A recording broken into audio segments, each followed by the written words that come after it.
जी नाज़रीन, जीअं त अॼु खां 29 ॾींहं पहिरीं कराची जो पोरियत जेको आहे काज़ीअमन जो रहवासी जेको औरतणे आवाज़ में हिरखिजी हैदराबाद मां अगवा कयो वियो आहे, जंहिंजा वार सही लवाकिन सख़्तु परेशान आहिनि। 30 ॾींहं जी शायदि उनखे थिए पियो ऐं अञा ताईं हू बाज़ियाब न थी सघियो आहे। अफ़सोस कयूं था असां सिंध पुलिस ते, जंहिं जेको आहे सो अञा ताईं कख भञी बीणो नाहे कयो।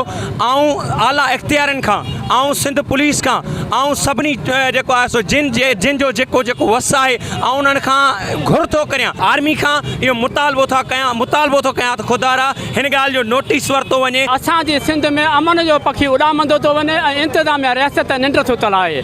आख़िर छो अपर सिंध में इहो सिलसिलो काफ़ी टाइम खां जीअं शुरू थियो आहे त उहो ख़तमु थियण जो नालो नथो वठे।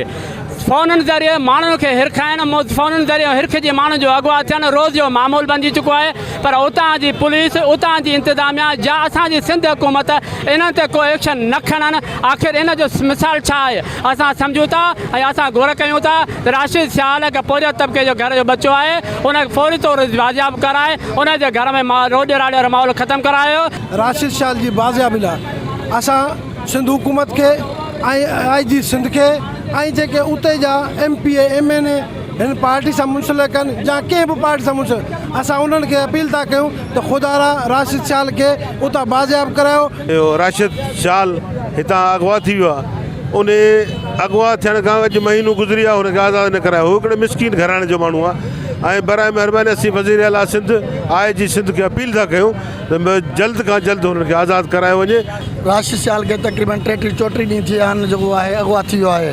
असां IG सिंध खां, वज़ीर आला सिंध खां ऐं मुख़्तलिफ़ जेके माना इदारा आहिनि उन्हनि खां असां हीअ अपील कयूं था त महिरबानी करे हिकु मज़दूर आहे, हिकु ग़रीब आहे, मिसकीन आहे, उहो जेको आहे मुसलसल हुनजा वालिदैन जेके आहिनि अज़त जो शिकार आहिनि, महिरबानी करे उन्हनि खे आज़ादु करायो वञे। असांजो अॼु हीउ मुज़ाहिरो 33 ॾियारा अॻु में अगवा थियल राशिद शाल जी बाज़ियाबी लाइ आहे ऐं गॾोगॾु असांजो वज़ीर आला सिंध खां, चीफ जस्टिस ऑफ पाकिस्तान खां मुतालबो आहे सिंध में जेके बि माण्हू राशिद शाल समेत अगवा थियल उन्हनि खे फिलफोर आज़ादु करायो वञे।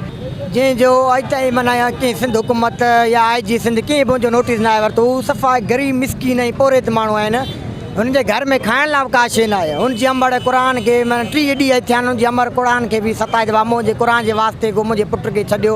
हिकु ई मुतालबो कयो आला इख़्तियारनि खां त फिलफोर राशिद शाल खे आज़ादु कराए हुनजे घर वारनि जी बेचैनी ऐं हिन शहर वासियुनि जी बेचैनी ख़तमु कई वञे। कैमरामैन राशिद हुनर सां गॾु काशिफ़ हुनर, सिंध TV न्यूज़, काज़ीअमन।